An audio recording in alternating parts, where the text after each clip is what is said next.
Mapagpalang araw po sa ating lahat. Ako nga po pala si Emmanuel o Alejandre. Ito po ang aking daily devotion ngayong August 13.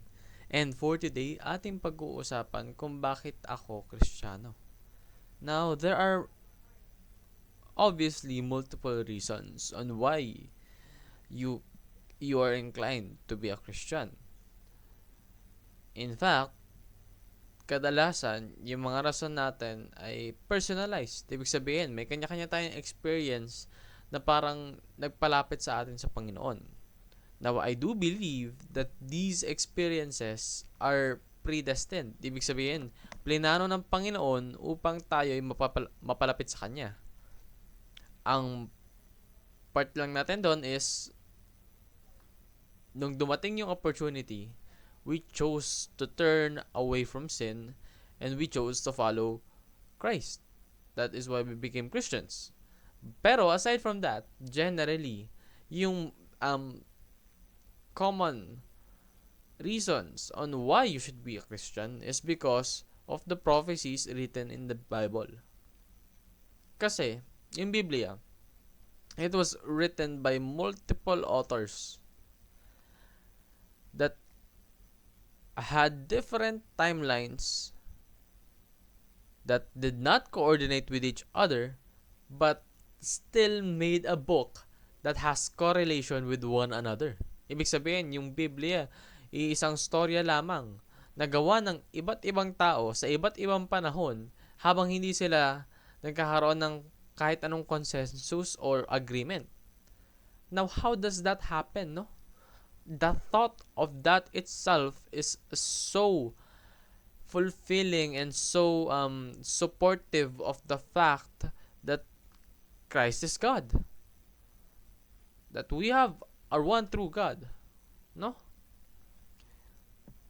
And bukod pa doon, yung Biblia naglalaman ng mga prophesying nagkakatotoo. Now, how does that happen? It isn't by pure coincidence, no? Kasi it doesn't happen only once. It happens multiple times. And so, each and every single prophecy that has been written in the Bible that came true is very supportive evidence na God is true and God is real.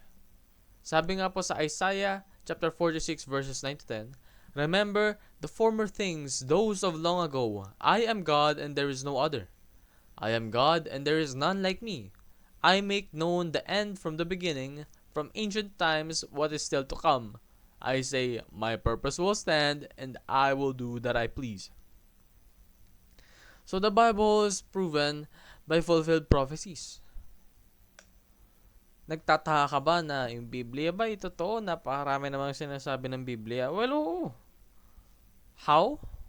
Because the Bible is full of prophecies na nagsasabing this will happen, that will happen, and guess what? It did happen.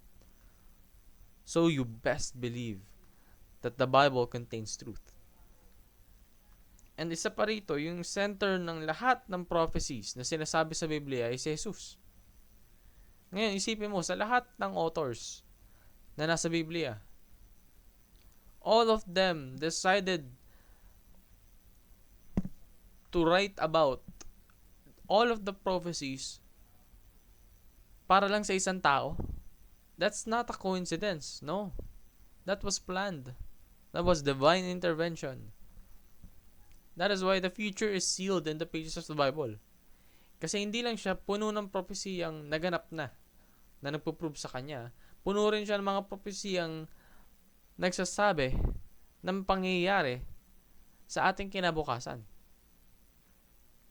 And yung plano na nakapaloob sa Biblia, hindi na ito magbabago. It will not be delayed. It will not be postponed. And it will not be pushed early. Ibig sabihin, kung ano yung plano ng Panginoon, in its exact time, it will happen. So stand firm on the truth of the Bible. Panindigan mo na yung libro na isang foundation ng belief mo, ng pananampalataya mo, ng faith mo, ay totoo. and seek to know Christ as you study the Bible. Dahil alam mong totoo ito, alam mo na yung nakapaloob dito ay mapagkakatiwalaan. At ang nakapaloob dito ay tungkol kay Kristo. So share your present and future hope in Christ. Because you know that God's prophecies come true. Therefore, you have something to hold on to. Dahil hindi ka pababayaan ng Panginoon. Yan lamang po ang aking daily devotion. Maraming salamat sa pakikinig. Pagpalain po tayong lahat. Then let us all give glory to God.